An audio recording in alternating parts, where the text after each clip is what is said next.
stepping up our coverage here regionally with my favorite from the KUAM news team, Tomas Maglonia. Good morning. Good morning. You have a lot of favorites this morning, Chris. I'm just yeah. All right. Well, we're so glad to be joined with Representative Celina Babauta, who, if you've been following our reporting on the investigation into the governor, you might recognize her a little bit. She is the chair of the JGO committee. Representative, good morning. Thanks for joining us. Good morning, Tomas. Good morning, KUM, and good morning, Mariana. And so we did run that story last night and this morning, a scathing letter by Governor Ralph Torres saying that you and the Democratic Party are misinforming the public. I know we got your response last night, but anything else you'd like to share? Sure. It's actually the evidence that speaks, not I. So I'm not misinforming the public. The evidence, the documents there speak for themselves. And I know that you have issued some additional subpoenas that are scheduled for next week. What hearings are taking place next week? And I think in particular, we are also looking at whether or not former Senator Will Castro will be testifying on the 19th, I believe, is his date to testify. Yes, we have issued subpoenas for Frances de la Cruz. Well, we issued hers on October 8th, and she's still under subject to that subpoena. She did submit an affidavit, and we have questions related to the answers she supplied. It was inadequate for the committee, so we hope to hear from her. We've also issued subpoena for a couple of the personal security details for Mrs. Diane Torres, security detail for Governor Torres, and Mr. Will Castro. And yes, we do expect all of them to be there. I wanted to, good morning, Representative. I wanted to ask about, specifically about former Guam Senator Will Castro, who was hired on, I'm pretty sure everyone knows, as the chief of staff for Governor Ralph Torres. Can you describe like the nature of what the line of questioning would be if former Senator Castro does show up and honor the subpoena? His line of questioning will pertain to his former responsibilities as a senator.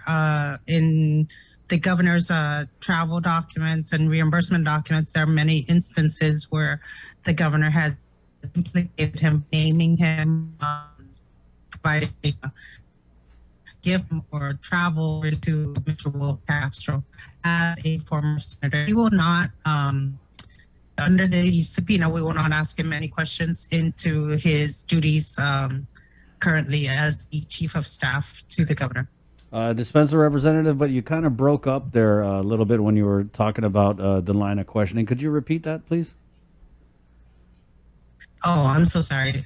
So the line of questioning for Mr. Will Castro relates to his former position as a senator from Guam.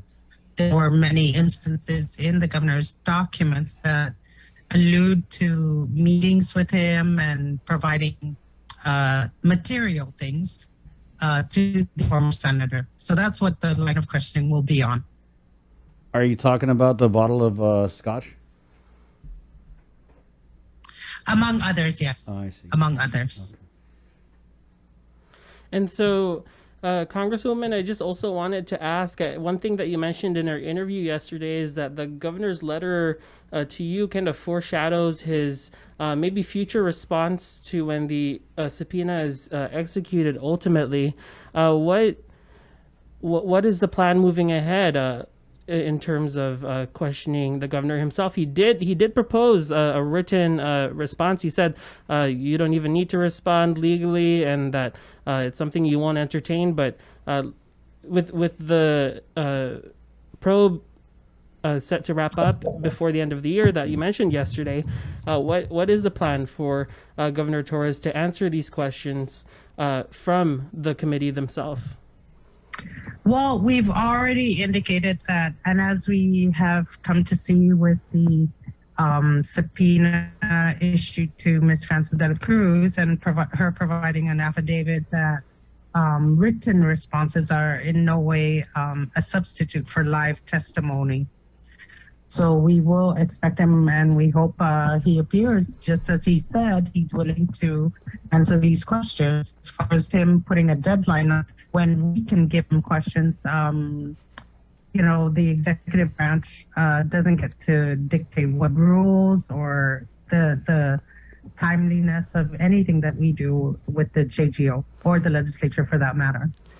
And Congresswoman, something you've said before that I think is relevant to the investigation is that you've worked in the executive branch before. I know a lot of our viewers might know you as just the chair of the JGO committee. That's been the dominant news out of the committee. But can you explain to us more of your background and I guess your expertise into looking into documents that you're finding? Sure. So I did work for the executive branch in the exact same position that Frances de la Cruz is currently occupying. So I was responsible when I was working over the executive branch. I was responsible for preparing these documents. So I understand them well. I know how to follow it and through to the procedures with finance, procedures with procurement as far as obtaining supplies for the office and all of that. So I understand it really well. And I've worked for 4 administrations from the late Larry Guerrero in 1991. His lieutenant governor was the late Benjamin Tyson Magnolia. For Lon Tenorio, Governor for Lon Tenorio, and Jesse Borja, the 3rd term of Governor Pedro P. Tenorio Teno. And his lieutenant governor was Jesus R. Sablon, also known as Pepero.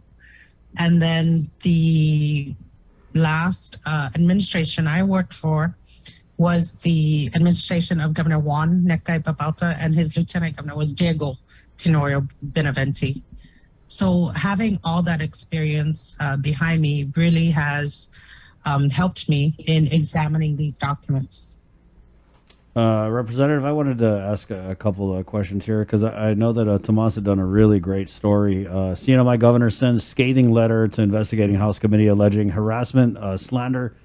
Governor Ralph Torres writing, we cannot allow perpetual harassment and obstruction of the legislative branch onto the executive branch to be a norm. No governor has experienced this level of harassment and slander in the history of the CNMI. And then, because I do a lot of document stuff too, FOIAs, and what I was thinking is you've got on the one hand Governor Ralph Torres talking about how he's being harassed and slandered, but then on the other hand, and just watching some of these JGO hearings, I mean, it's fairly obvious that you guys came with receipts, that you have documents, and I know how documents work. It's black and white. It's either you did or you didn't. There's not a lot of wiggle room for interpretation there. So how confident are you that while you have Governor Torres saying he's being harassed, he's being slandered, that at the end of the day, you guys have the proof in black and white? That is correct. As far as slander and misinforming, again, the documents speak for themselves. We certainly haven't ever come out in the newspaper and informed the public of any lies. The documents will speak for themselves. And we're still making our case on that. And, as far as no other governor has ever been harassed for this long, well, no other governor has ever been raided by the FBI. Let's put it that way. So there is a serious concern out there from the public, from the legislature. We are a separate branch and we're doing our job. It is inherent on the JGO committee. This is one of their prominent obligations to the people, that they conduct oversight and recommend reforms. So we're looking into that. There, Department of Public Safety, we've seen that the system is broken. So we need to and we will make recommendations into the Department of Public Safety based on what we have seen so far.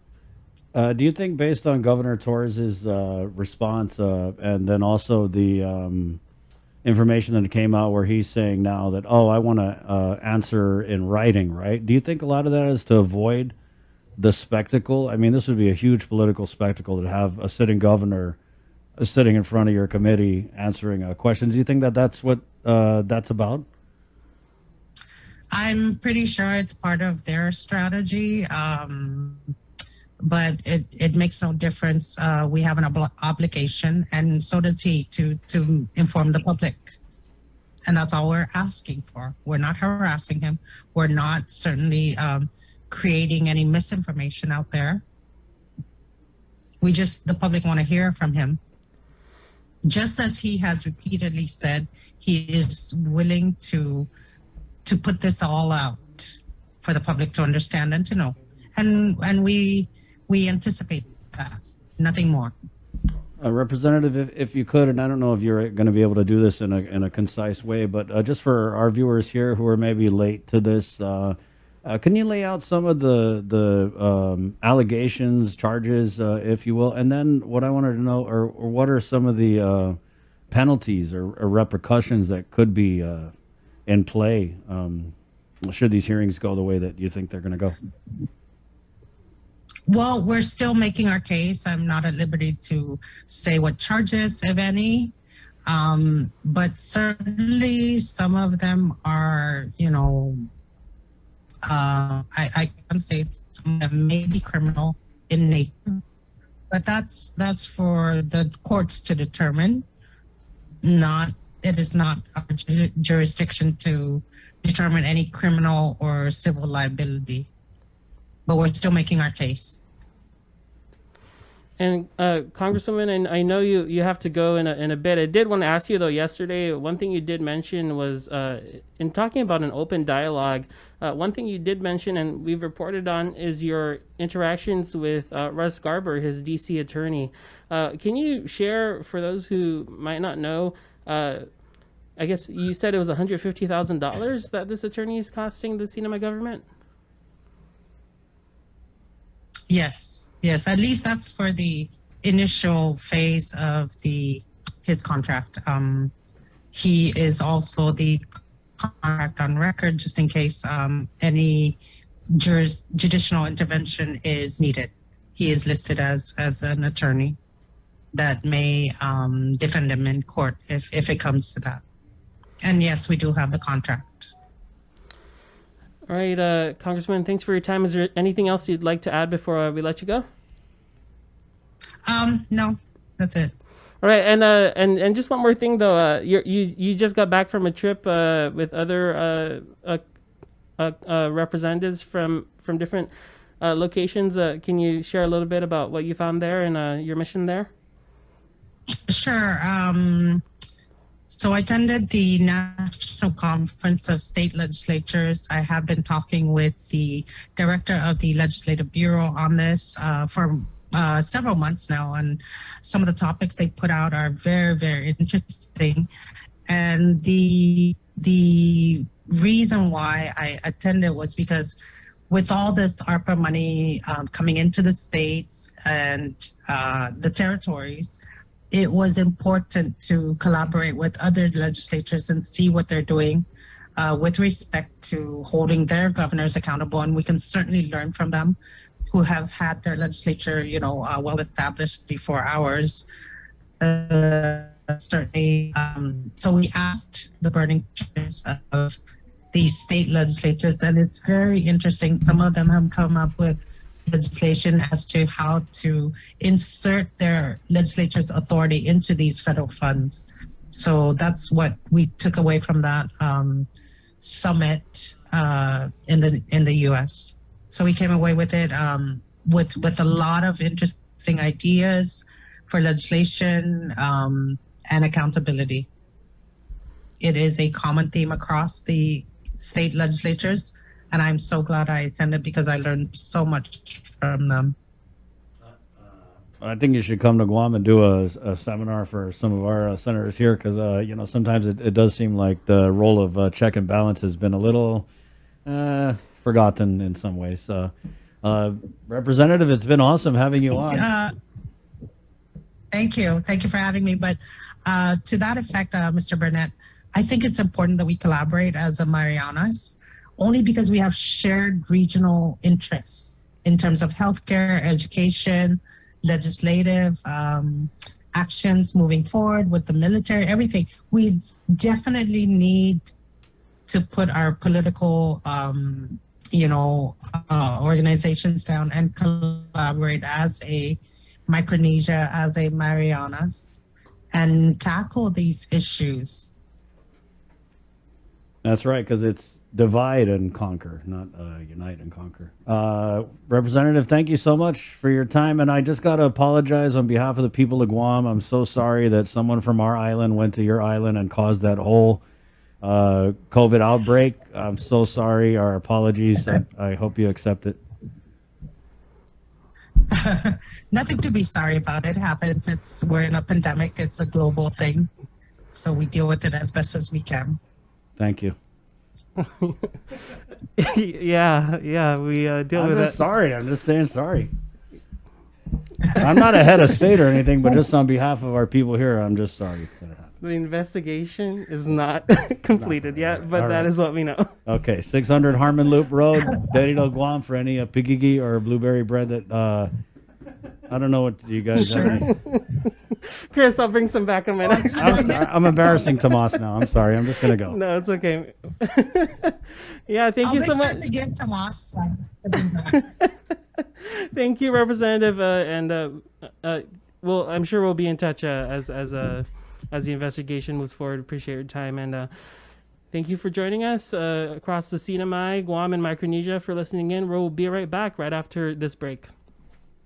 This year, Giving Tuesday falls on November 30th. And though our community is still facing some of the most challenging